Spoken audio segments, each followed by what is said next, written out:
Welcome class 10th back to the Merchant of Venice, Act 4, Scene 1. This is part 6 of the video. So we were doing how when Portia fails in her attempt to save Antonio from Shylock's clutches, she gives a strictly literal interpretation of the bond, and she points out to Shylock that the bond does not permit him to shed any blood while cutting off the flesh. So children, we'll start from where we had left. You may open your books in order to have a complete understanding side by side. So we were doing coming to Gratiano's speech, line number 46 in my book. A second Daniel, a Daniel Jew, no infidel, I have thee on the hip. So Gratiano was elated with joy because now how Portia, in the guise of Dr. Balthazar, has turned the table on Shylock, and he is jumping with joy. He says, Jew, see, mark Jew, he is a second Daniel. Daniel, I've already told you, this word has occurred again. He was actually in a great Jewish character in the Old Testament of the Holy Bible, and he was known for his wisdom and for his judgment. He was a very young man, and so he's comparing Portia, Dr. Balthazar, as a Daniel. He says, see Jew, Daniel has come to judgment. No infidel. Infidel means a non-believer in Christ. He says, see infidel, you Jew, I have a thee on your hip. Means I have a firm hold on you now. Now see children, actually Gratiano's witty remarks are directed against Shylock.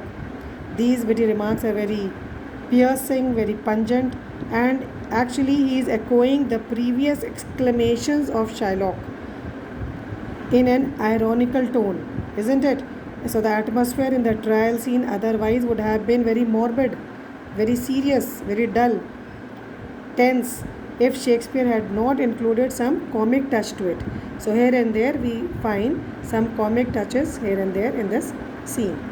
Now Portia, of course, naturally Shylock, being caught in his own trap, must be now hesitant. He is shocked, amazed, what is taken aback? What has happened? Portia says, why doth the Jew pause? Take thy forfeiture. Is why are you hesitant? Take the penalty. What is due to you? Shylock, give me my principal and let me go. He is caught at his spin and says, let me have the principal. What is the principal? The 3,000 ducats. He says, let me go and let me have the original amount. Bassanio, I have it ready for thee. Here it is. Naturally, Bassanio is ever ready. He says, come on, I have it. Take it. But Portia, he hath refused it in the open court. He shall have merely justice and his bond. Portia says, no, now he will not have anything, because openly in the court, Shylock has refused in front of everybody not to have the money. He only will have the pound of flesh, and so now he will have only justice and his bond. He will have justice, complete justice, and the bond according to the terms which are signed in the bond. Gratiano is elated. A Daniel, still say I, a second Daniel. I thank the Jew for teaching me that word. He is happy. Yes, Jew, Shylock, thank you for teaching me this word, Daniel. This Dr. Balthazar, this young lawyer, is really a second Daniel come to earth to deliver justice. Now Shylock is a defeated man. Shall I not have barely my principal? Will you not allow me to have only the principal, the 3,000 ducats at least? Portia, thou shalt have nothing but the forfeiture, to be so taken at thy peril, Jew. He says, no, nothing but the penalty, the forfeiture which is due to you, and that too taken at your own risk. Shylock, now remember the risk, because if he cut the pound of flesh, of course blood is going to come out, and she has already given him the term, the condition, that no drop of Christian blood should come out, to drop. Shylock, why? Then the devil gave him good of it. I will stay, no longer question. He says, okay, let the devil take care of him. I am no longer going to stay here and argue further. I am not going to argue further. So he's a defeated man. He can see very well that he has lost the case, but still he is unaware what is now in store for him. Now Portia says, tarry Geo, because as Shylock is ready to leave the court, he says, no, Shylock, you cannot go like this. Tarry, wait. The law hath yet another hold on you. It is enacted in the laws of Venice, if it be proved against an alien that by direct or indirect attempts he seeks the life of any citizen, the party against the which he doth contrive shall seize one half his goods. The other half comes to the privy coffer of the state, and the offender's life lies in the mercy of the Duke only, against all otherwise, in which predicament I say thou standest. For it appears by manifest proceeding that indirectly or directly too thou hast contrived against the very life of the defendant, and thou hast incurred the danger formerly by me rehearsed. Down therefore and beg mercy of the Duke. Now see children, try to understand this speech, it's important also. So Portia says, wait a while, Geo, Shylock, wait. The law hath yet another hold on you, because the law has another claim on you. It is enacted in the laws of Venice, if it be proved against an alien that by direct or indirect attempts he seek the life of any citizen, the party against the which he doth contrive shall seize one half of his goods. Till here. So see where the colon or the semicolon in or a full stop is there, till there the sentence is. She says, it is laid down in the laws of Venice that if it is proved against a foreigner that by direct or indirect attempts, directly or indirectly, if you have plotted or conspired seeking the life of any citizen of Venice, then that citizen against whom you have that alien has plotted or conspired, then the party against the which, who is the party against the which here? It is Antonio. Then that citizen against whom he has plotted, he is entitled to one half of the foreigner's property, of this alien's property. The other half is to be paid into the treasury of the state, and the other half will be paid to the treasury of the state, the privy coffer, the treasury of the state of Venice. So the half of your property is going to go to Antonio and the other half to the state of Venice. And the offender's life lies at the mercy of the Duke only. And here in this case it is the offender is Shylock, and your life will now lies at the mercy of only and only the Duke, against all other voice. Against other voice means, here he means to say that no other possibility of a higher appeal in this situation, no, irrespective of what anybody else has to say, your life now lies only at the mercy of the Duke only, in which predicament I say thou now standest. And in this danger, Shylock, you are in now. For it appears by manifest proceeding that directly or indirectly or directly too, that thou hast contrived against the very life of the defendant. Because it appears, there is a clear evidence how the proceedings have been going on in the court. It is very clear that you have plotted, conspired against the life of Antonio. Who is the defendant here? Antonio. You are the offender. Offender is Shylock and defendant is Antonio. That you have conspired, contrived, plotted against the life of Antonio. And thou hast incurred the danger formerly by my rehearsed.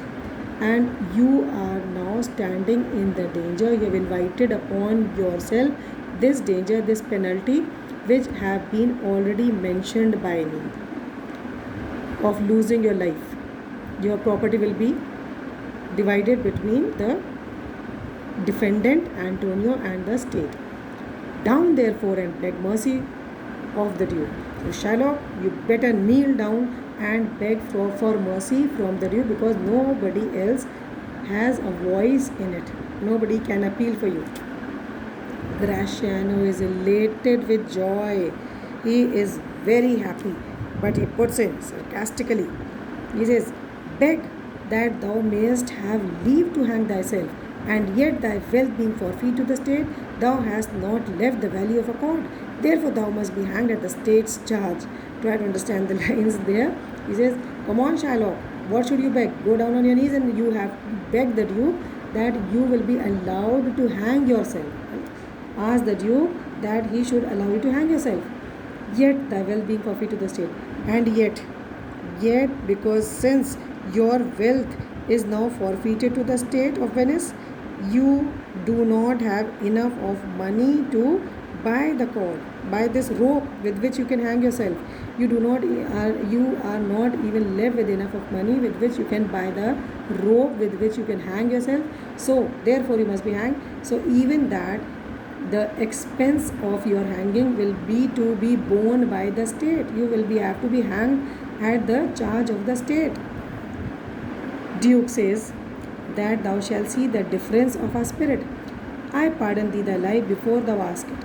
For half thy wealth it is Antonio's, the other half come to the general state, which humbleness may drive unto a fine. Now, this is an important also, though the speech is important, because how the justice is being delivered to Shylock, how his property is going to be divided. First and foremost, the Duke shows his mercy, his temperament. He is also full of mercy. He says that thou shalt see. Thou, Shylock, you will see the difference of our means my spirit, or our Christians, how we Christians are. I pardon thee thy life before you ask it. I grant you your life even before you ask for it. Before you go on your knees and beg for mercy, I grant you your life. And as regarding half of thy wealth, it is Antonio's. But I divide your property into two. Half of your wealth will go to Antonio and the other half come to the general state.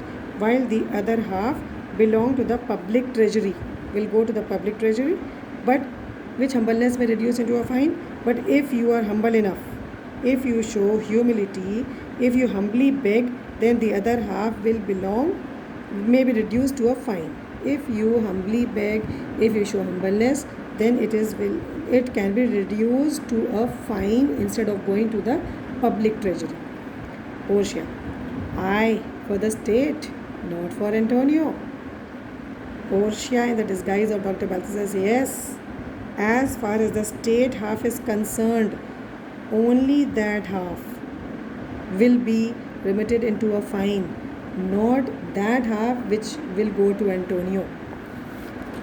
Now Shylock, a defeated man, poor man, nay, take my life and all, pardon not that. You take my house, when you do take the prop that doth sustain my house. You take my life when you do take the means whereby I live. Poor Shylock has nothing now to say. He is totally defeated, shattered. He knows that he has come to his wits' end and he has been caught in his own trap. He says, no, don't pardon me my life. Why not pardon me my life? Because he says, you take my house when you take the prop that does sustain my house. If you pardon my life, it will be just like taking away the house of a person, you give him the house but take away the pillars which are supporting the house. So by taking away my money, the means by which I can sustain myself, you are taking everything. So it's better you take my life. When you do take the means, because you're taking away the means, the money by which I can live, it is like taking my life. So you better do not grant me my life. Portia. Now Portia turns to Antonio that, yes, Antonio, what mercy can you render him? Can you show him any mercy, Antonio? But Gratiano quips him. A halter gratis, nothing else, for God's sake. He exclaims to Antonio, oh, for God's sake, don't grant him anything. Just a halter gratis. Halter gratis, just a rope. Grant him a rope which can be free of cost, so that you don't have to pay for that rope. Nothing else, for God's sake, Antonio, don't grant him anything else. Now Antonio is, of course, as Shakespeare has portrayed all Christians to be very merciful and very kind.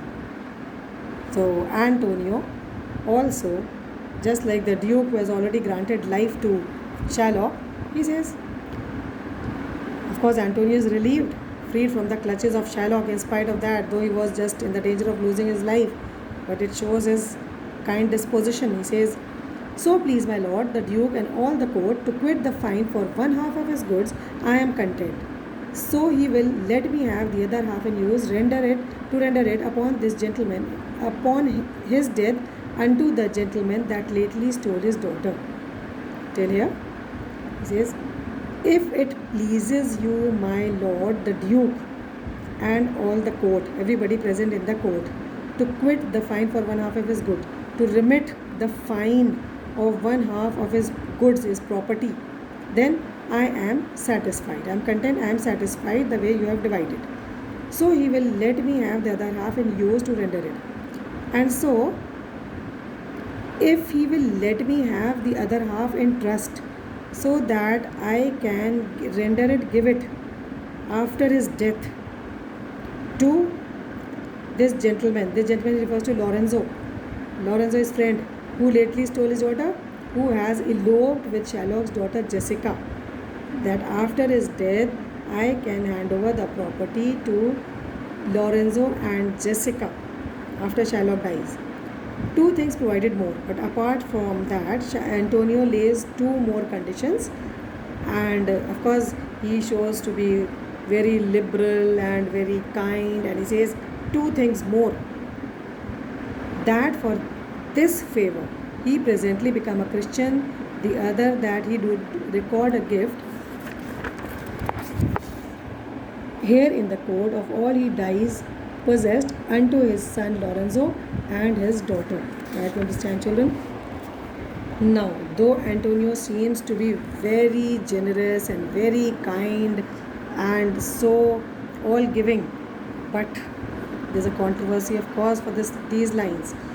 Two things provided more, that for this favor, what favor? That the favor I am showing, that how the property is being divided, and the favor the Duke and I have shown to him. In return for that, Shylock should become a Christian. This is actually, if we see, for a fanatic Jew like Shylock, this is the hardest nail to be hit in the coffin. This is a proverb I am citing, children. This is the hardest of all the blows a fanatic Jew like Shylock could bear to have, to be inflicted upon him. He could give his life but not change his religion, because he hated the Christians from the core of his heart, and to embrace Christianity was naturally a very hard hate, a very hard blow to be hit on him. But Antonio says he should become a Christian immediately, and the other one is he should record a gift. Not only that, he should make up a gift here in the court itself, leaving all the possessions on his death, at his death, to his daughter Jessica, his son. Son means the son-in-law. That whatever he possesses should be left for his daughter as well as his son-in-law Lorenzo. Duke, he shall do it, or else I do recant the pardon that I late pronounced of. Here, yes, he will have to do this. Shylock will have to do this. Otherwise, I withdraw this pardon, this forgiveness, which I have just now pronounced, which I have given him, his life, and also how to divide the property now. Portia, art thou contented, Jew? What dost thou say? Of course, we can very well imagine the plight of Shylock, and it also draws sympathy. It also draws our sympathy from the audience, from the readers for Shylock. Though he has been very cruel, yet the way he has been inflicted blow after blow by these Christians. He says, are you satisfied? What have you to say? Poor Shylock is totally a defeated man, has nothing left to say. He says, I am content, I am satisfied. He knows now nothing can help him. Portia, clerk, draw a deed of gift. Draw a deed of gift.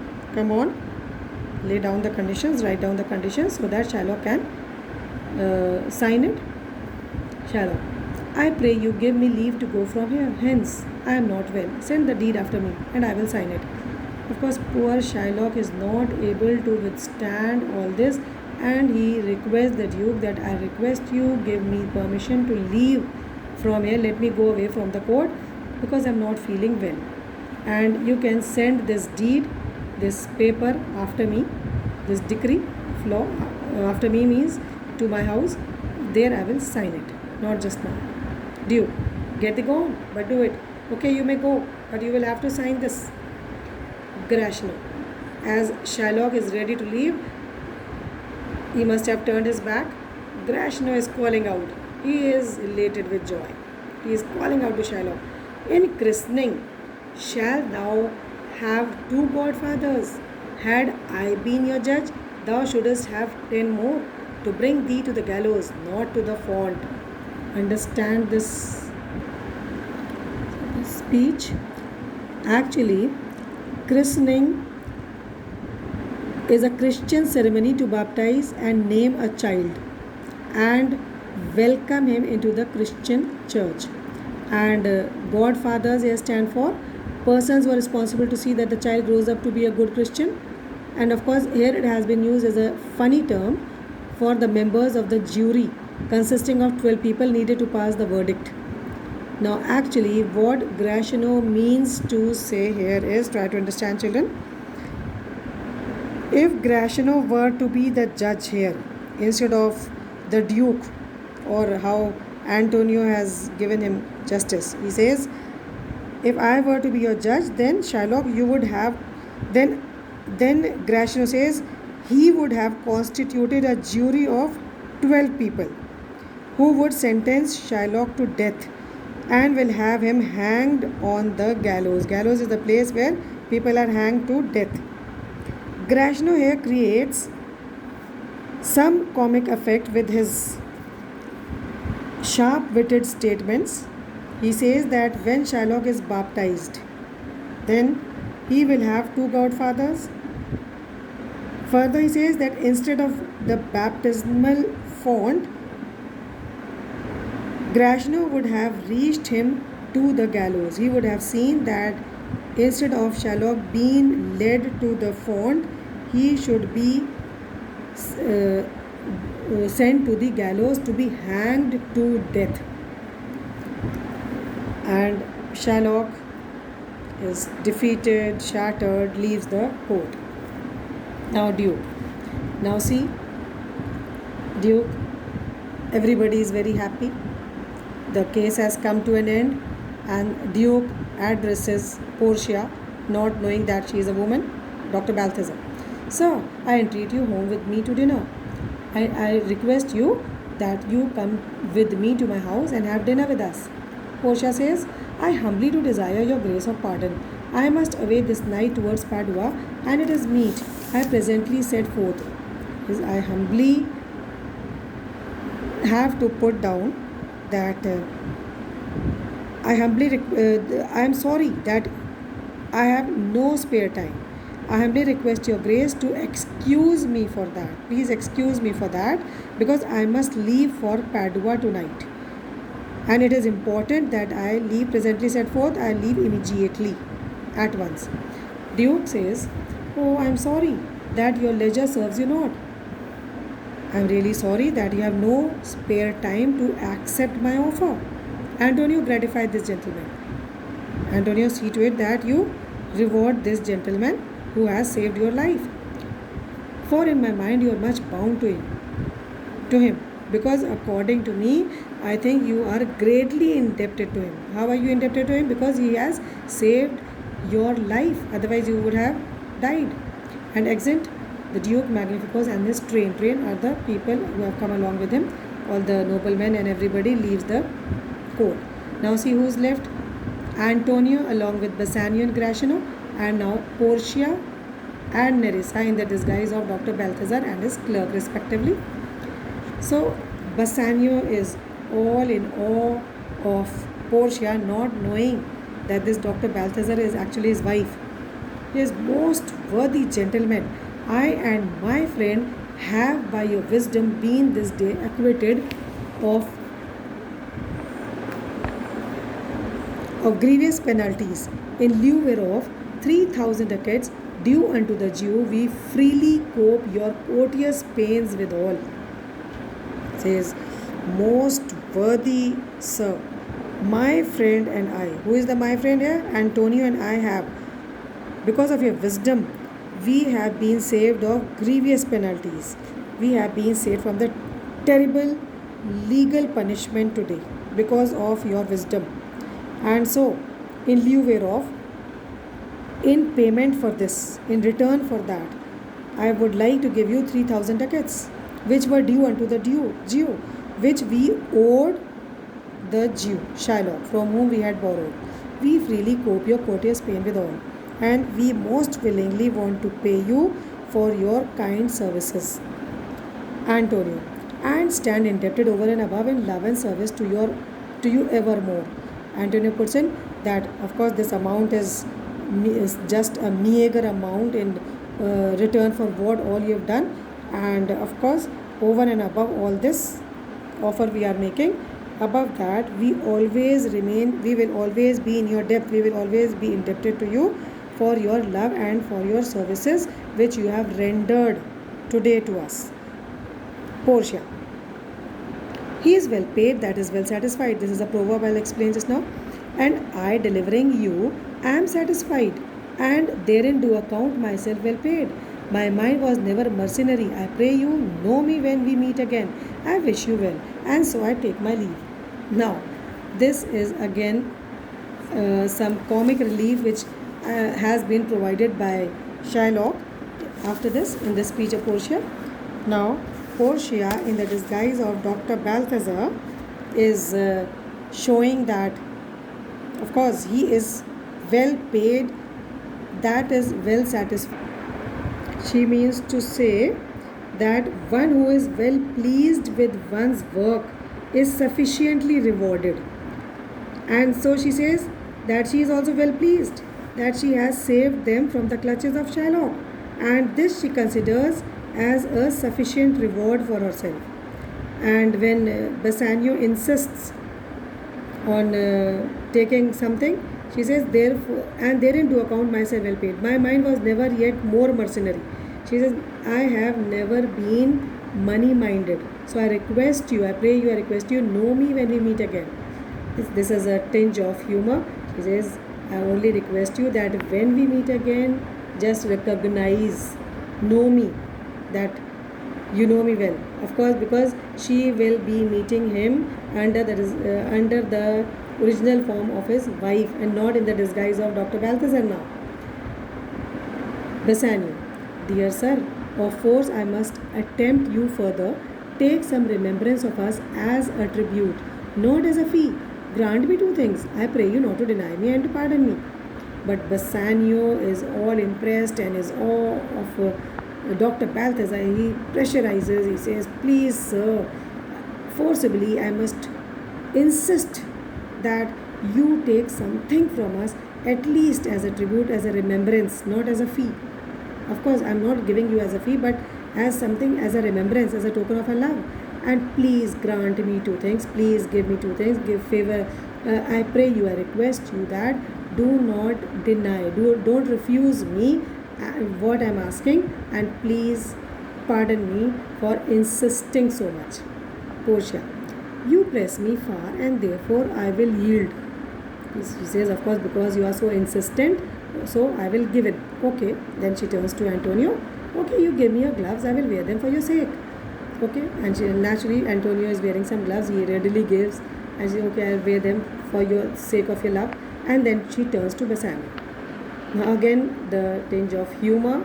Portia purposely looks towards the ring he is wearing, the same ring which she has made him wear on their wedding, and made him swear not to part or lose or give it to anyone.